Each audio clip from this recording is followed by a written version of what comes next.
Assalamualaikum warahmatullahi wabarakatuh. Salam sejahtera bagi kita semuanya.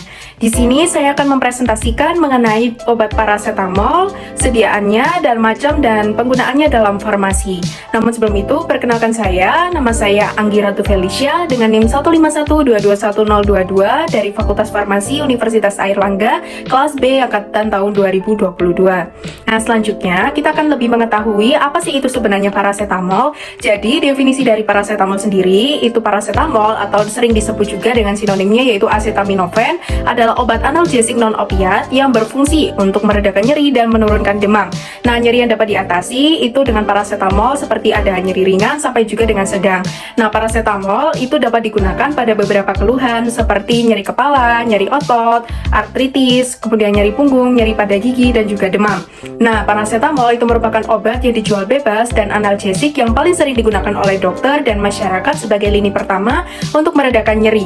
Nah, selanjutnya kita memasuki dan mengetahui mengenai sifat fisikokimia dari obat paracetamol sendiri.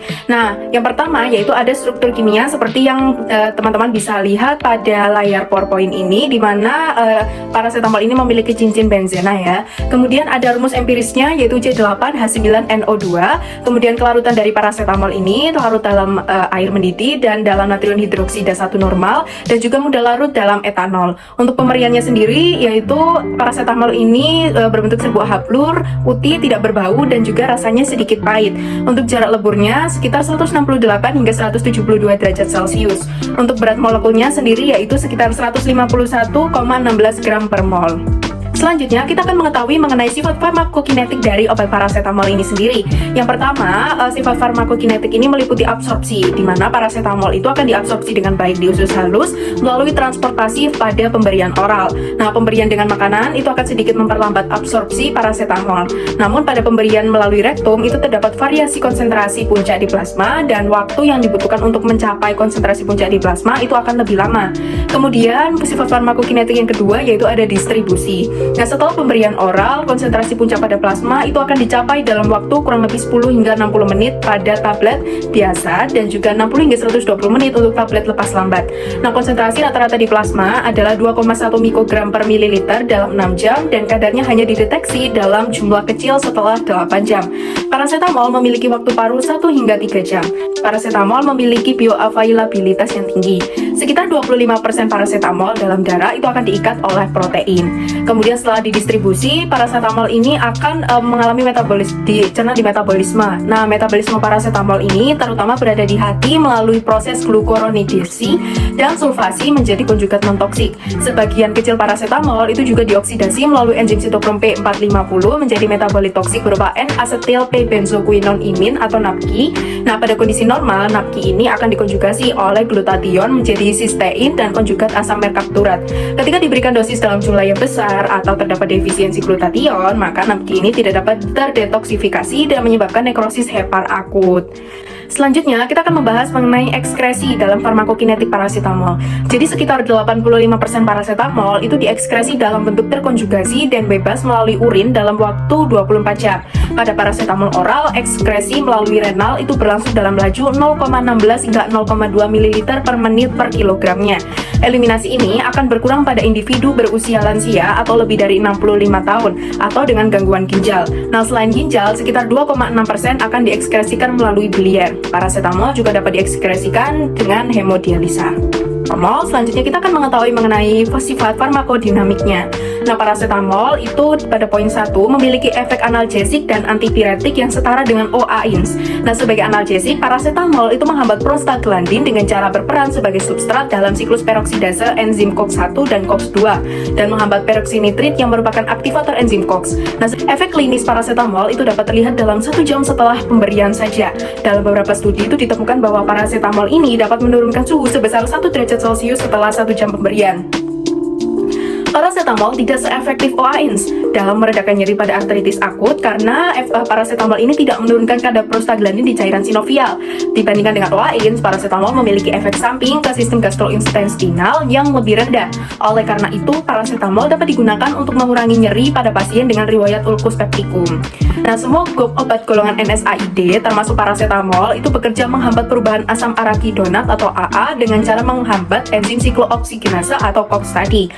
kita selanjutnya mengetahui mengenai apa aja sih bentuk sediaan dari obat paracetamol itu sendiri. Nah, ada beberapa bentuk sediaan, diantaranya yaitu ada tablet, kaplet, sirup baik itu larutan ataupun dry sirup, kemudian ada injeksi atau infus, ada tetes atau drop, kemudian ada enema.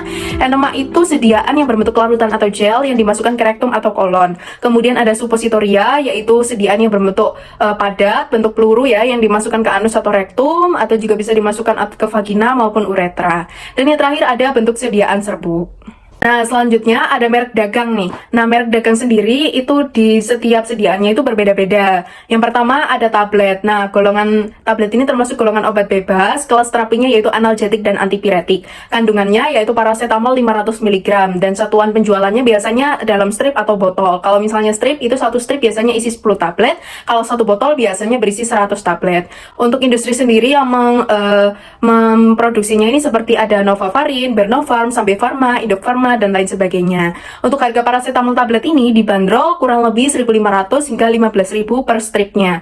Untuk merek dagang yang sering kita jumpai di paracetamol ini ada Sanmol, Pamol, MKmol, Pirexin, Proset, Erlamol, dan lain sebagainya. Selanjutnya ada merek dagang dari sediaan obat kaplet. Nah, sebenarnya tidak jauh berbeda dari tablet tadi. Kemudian untuk sediaan sirup. Nah, kandungannya dia itu paracetamol 120 mg per 5 ml.